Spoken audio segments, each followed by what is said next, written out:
In the given question, we have a sample of 0.1 gram of water at 100 degrees Celsius and normal pressure 1.013 into 10 to the power Newton meters. Now, requires 54 calories of heat energy to convert to steam at 100 degrees Celsius.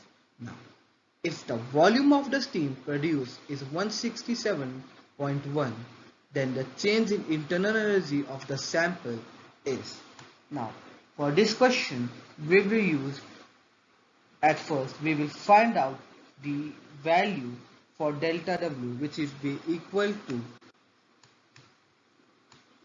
delta P, which is